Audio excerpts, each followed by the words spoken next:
Hello, what's up guys? So, for today's video, no, gumawa tayo ng isang money bouquet para po meron tayong may bigay sa ating, yun no na, it's Valentine's. Valentine's na tomorrow, no? So, gumawa tayo ng isang money bouquet para sa ating mahal sa buhay. Okay? So, guys, ipakita ko sa inyo kung paano ko to ginawa. I am not expert, no? Ako ay share lang ako ninyo ang akong gamay na katunan. Char, katunan pa. Okay, so tanawa lang ninyo guys ha. Pakita na ako ninyo. Okay, so tara.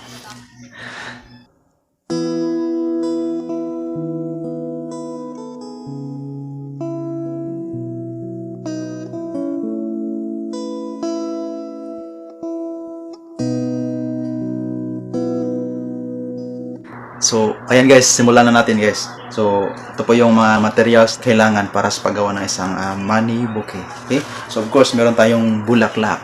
Ayan, napakagandang bulaklak. Katulad sa girlfriend ko. Ayan. So, of course, bulaklak. Ayan. So, meron tayong barbecue stick, no? Pampatusok sa heart. Barbecue stick. Ayan. Of course, meron tayong scotch tape. Ayan. Or poly tape. Saba. Then, of course, meron tayong kutsilyo. Pangpahamis, pangpakinis, or pantalinis, no? Ano daw? Of course, meron tayong super glue. And then, meron tayong ganito, ha? Yung pamputos ba? Yan. So, meron tayong, of course, meron tayong tatlong chocolate na Ferrero. Tatlo lang. Kasi tatlo para I love you. Alright. Okay. So, yan. So, of course, based sa inyo nakita na title is money bouquet. Of course, number 1 is meron tayong money. Meron tayong pera. Ayan. Pera worth 10,000. Alright. Hindi totoo yan. Okay. Okay, so simulan na natin. Simulan natin, guys.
later.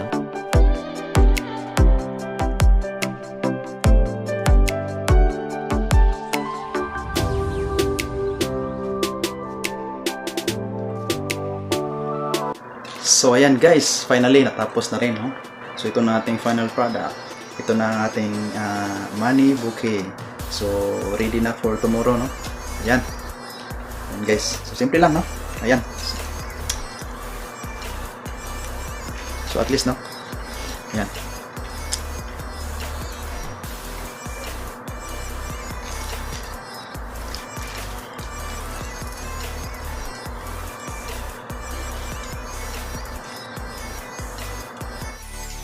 Ayan lang guys. So maraming salamat sa panonood. Bye.